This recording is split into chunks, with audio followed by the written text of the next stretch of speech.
Bismillahirrahmanirrahim. Assalamualaikum warahmatullahi wabarakatuh. Alhamdulillah kita bertemu lagi di kesempatan yang baik ini.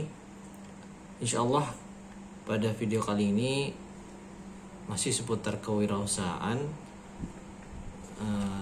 yang akan kita bahas kali ini di video yang singkat ini insyaallah, yaitu etika bisnis dan tanggung jawab sosial dalam bisnis. Kita masuk dulu ke pengertian etika bisnis. Etika adalah sebuah kata yang berarti etos, berasal dari bahasa Yunani. Etika memiliki kaitan dengan sistem nilai tentang bagaimana manusia hidup yang akan terwujud dalam pola perilaku dan dilakukan secara berulang. Menurut para ahli, salah satunya yaitu Hill dan Jones, etika bisnis merupakan suatu ajaran untuk membedakan antara salah dan benar. Dalam hal ini, di mana hal tersebut dapat memberikan pembekalan kepada setiap pemimpin dalam bisnis ketika mempertimbangkan untuk mengambil keputusan strategis yang terkait dengan masalah moral yang sangat kompleks.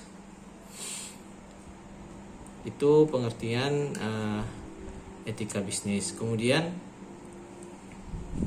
etika bisnis ya jadi atau yang disebut dengan bisnis yang beretika ini perlu dipandang dari 3 sudut pandang. Yang pertama yaitu sudut pandang ekonomi, yaitu bisnis yang baik yang akan menghasilkan keuntungan tanpa merugikan orang lain. Ini yang dimaksud bisnis yang beretika dari sudut pandang ekonomi. Kemudian dari sudut pandang hukum, bisnis yang tidak melanggar aturan-aturan hukum yang berlaku dan yang sudah ditetapkan. Kemudian yang ketiga, bisnis yang beretika dari sudut pandang yang terakhir, yaitu dari sudut pandang moral, yaitu bisnis yang baik yang tentunya sesuai dengan ukuran-ukuran moralitas. Ini 3 sudut pandang bisnis yang beretika. Kemudian ada prinsip-prinsip di dalam perilaku untuk menjalankan bisnis yang beretika. Ada 5 prinsip yang dikemukakan oleh Sonny Keraf. Yang pertama yaitu prinsip kejujuran. Prinsip kejujuran ini menanamkan sikap bahwa sesuatu yang dipikirkan berarti sesuatu yang dikatakan. Sementara apa yang dikatakan adalah sesuatu yang dikerjakan. Jadi keputusan atau prinsip ini mengedepankan kepatuhan dalam melaksanakan komitmen serta perjanjian yang sudah disepakati. Ini prinsip yang pertama yaitu prinsip kejujuran. Prinsip dalam menjalankan bisnis yang beretika. Kemudian yang kedua, prinsip yang kedua yaitu prinsip otonomi. Apa itu prinsip otonomi? Yaitu memegang teguh kemandirian, tanggung jawab, dan kebebasan. Hal ini berarti bahwa orang yang mandiri adalah orang yang mampu memutuskan dan melakukan tindakan berdasarkan kemampuan sendiri, berdasarkan dengan apa yang diyakini, dan bebas dari hasutan, tekanan, intervensi, serta ketergantungan. Jadi itu yang dimaksud dengan prinsip otonomi. Prinsip ini menanamkan kesadaran jika dalam menjalankan bisnis memerlukan win-win solution, di mana setiap keputusan dan tindakan bisnis yang dilakukan harus diusahakan supaya semua pihak merasa diuntungkan. Ini yang dimaksud dengan prinsip otonomi. Kemudian prinsip yang ketiga yaitu prinsip keadilan. Nah, di dalam prinsip keadilan ini tertanam sikap untuk memperlakukan semua pihak dengan adil, yakni tidak membedakan siapapun dari berbagai aspek. Itu prinsip keadilan. Kemudian prinsip yang terakhir yaitu prinsip integritas moral. Prinsip integritas moral adalah prinsip teguh untuk tidak merugikan orang lain dalam segala keputusan, tindakan yang diambil. Jadi prinsip ini dilandasi oleh kesadaran bahwa setiap orang harus dihormati baik harkat dan martabatnya. Ini 5 prinsip dalam bisnis yang beretika, atau 5 prinsip dalam etika bisnis ya.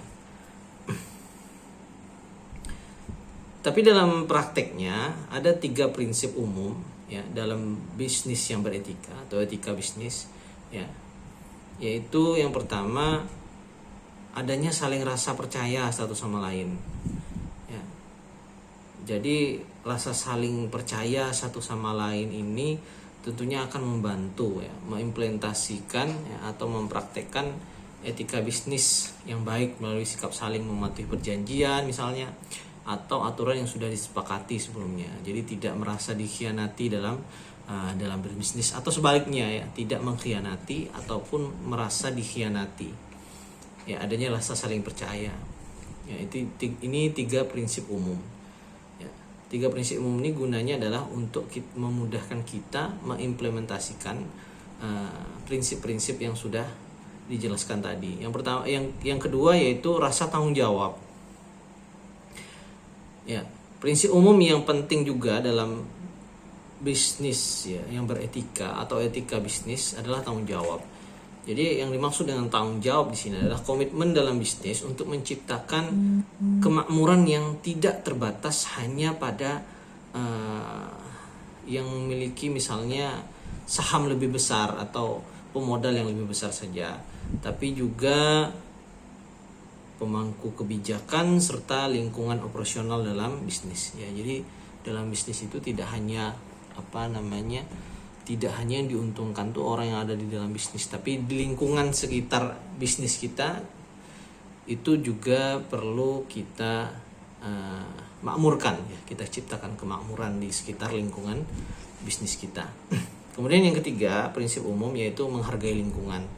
Nah, ini juga tidak kalah penting dalam prinsip bisnis yang beretika ya. Jadi kita tidak boleh acuh atau tidak mau tahu dengan lingkungan tempat tinggal atau tempat bisnis kita ya. Jadi setiap dalam bisnis harus mampu menjaga, mengelola dan memanfaatkan sumber alam ya, sumber daya alam dengan efisien demi kelangsungan kelestarian alam serta lingkungan. Ya, ini sangat penting karena pemerhati lingkungan sangat penting dalam bisnis ya, dalam dunia bisnis ya. Jadi tidak hanya sekedar mencari keuntungan yang sangat besar, tapi juga bagaimana lingkungan bisnis kita atau tempat tinggal kita juga mendapatkan kemakmuran seperti tadi, atau bisa menghargai ya sumber daya alam yang ada di sekitar ya, terutama bisnis-bisnis yang banyak memakai limbah-limbah seperti itu ya. Kemudian apa manfaatnya? Ya, apa manfaatnya kalau kita menerapkan etika bisnis ya, atau kita menerapkan bisnis yang beretika ya. Pertama yaitu manajemen yang efektif ya. Etika ini akan memberikan dampak positif karena adanya kepatuhan terhadap aturan yang dilakukan. Jadi manajemen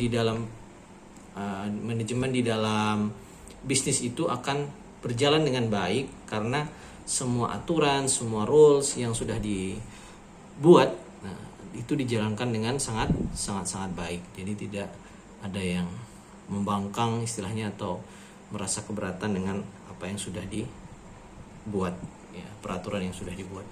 Kemudian yang kedua adalah kepatuhan ya. Ya, manfaat yang tidak kalah penting juga ketika kita menerapkan bisnis yang beretika yaitu kepatuhan ya. Jadi kepatuhan terhadap aturan yang diberlakukan di dalam bisnis ya. Adanya kepatuhan itu yang manfaat yang kedua yang kita dapatkan ketika kita mempraktekkan atau mengimplementasikan bisnis yang beretika ya. Kemudian yang ketiga ya, manfaat terakhir, dan ini mungkin akan dirasakan, yaitu meningkatnya reputasi. meningkatnya reputasi dari dalam bisnis kita, ya bahwasanya itu ditandai dengan meningkatnya suasana integritas di dalam suatu bisnis. Nah, jadi meningkatnya reputasi kita. Ya, itu saja mungkin untuk pembahasan etika berbisnis. Tadi kita sudah bahas pengertian bisnis, kemudian pengertian bisnis menurut para ahli, kemudian apa saja prinsip-prinsip bisnis, ya, kemudian apa saja manfaat yang bisa kita ambil kalau kita mengimplementasikan atau mempraktekkan bisnis yang beretika. Kemudian kita masuk pada pembahasan yang kedua, yaitu tanggung jawab sosial dalam bisnis, ya. Apa itu tanggung jawab sosial dalam bisnis? Yaitu adalah sebuah konsep, ya, sebuah konsep manajemen di mana dalam bisnis itu mengintegrasikan masalah sosial dan lingkungan dalam operasi bisnis, ya.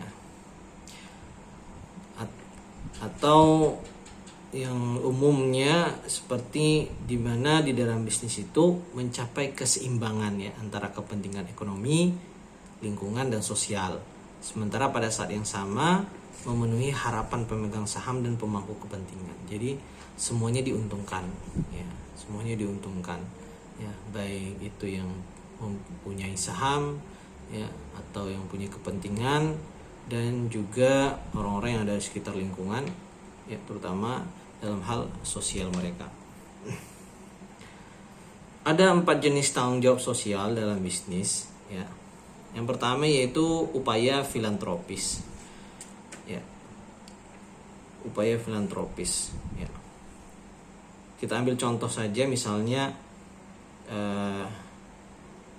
tempat cuci mobil misalnya menawarkan pelatihan pencuciannya yang bertujuan untuk penggalangan dana misalnya.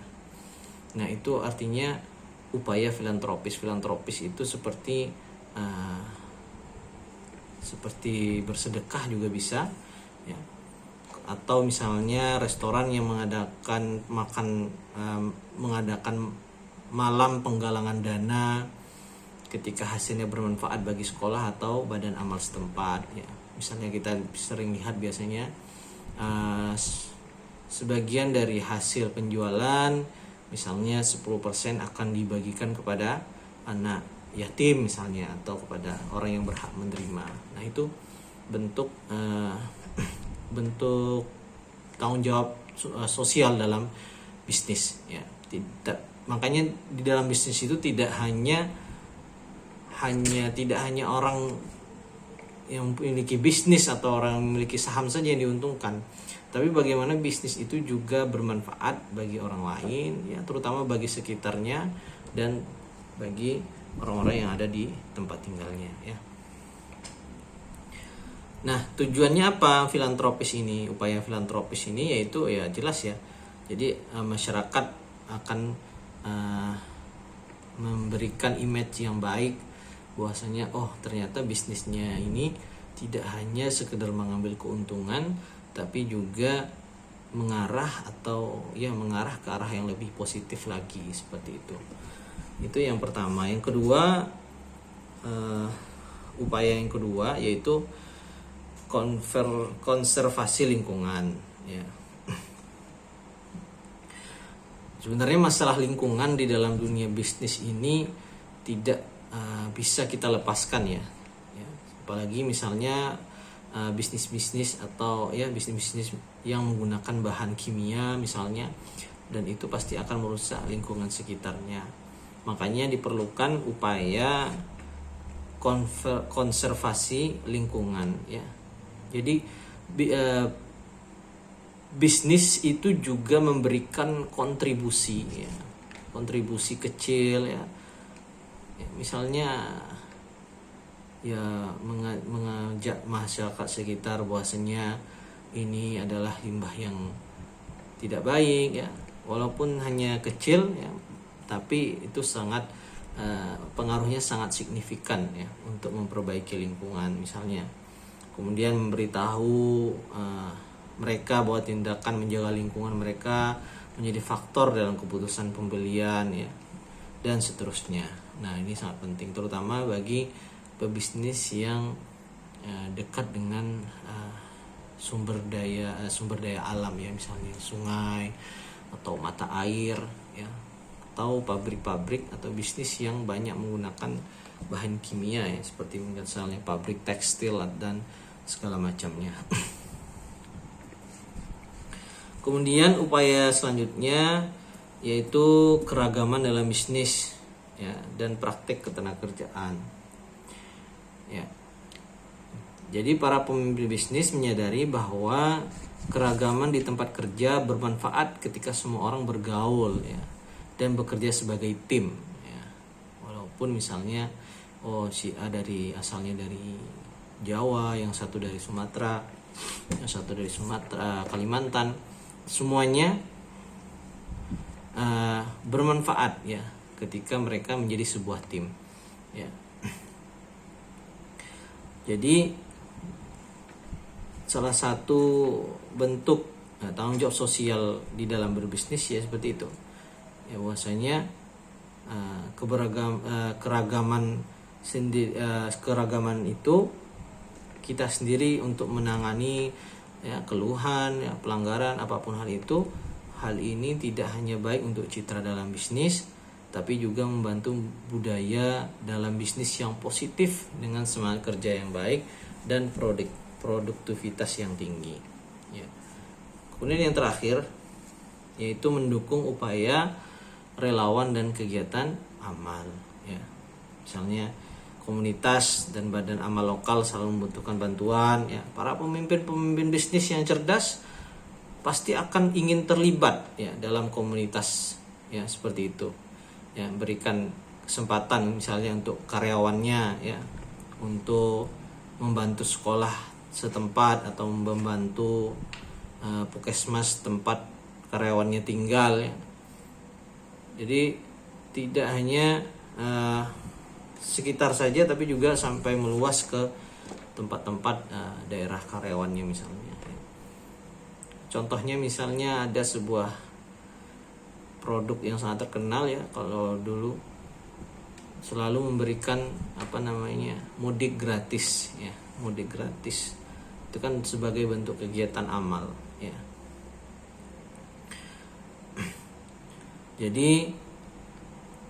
Jadi para pebisnis ya memiliki kesempatan untuk memilih di mana akan menghabiskan upayanya ya, upaya sukarela untuk membantu area lokal bersama dengan dalam bisnis ya. Yang penting bagi bisnis adalah memilih penyebab dan menyumbangkan waktunya untuk mendukung relawan dan kegiatan amal ya. Mungkin cukup itu saja yang bisa kami bagikan kepada para teman-teman. Itu tadi sedikit pembahasan tentang etika bisnis dan tanggung jawab sosial di dalam bisnis. Saya mohon maaf jika ada salah-salah kata dalam penyampaian materi pada hari ini. Kita cukupkan. Assalamualaikum warahmatullahi wabarakatuh.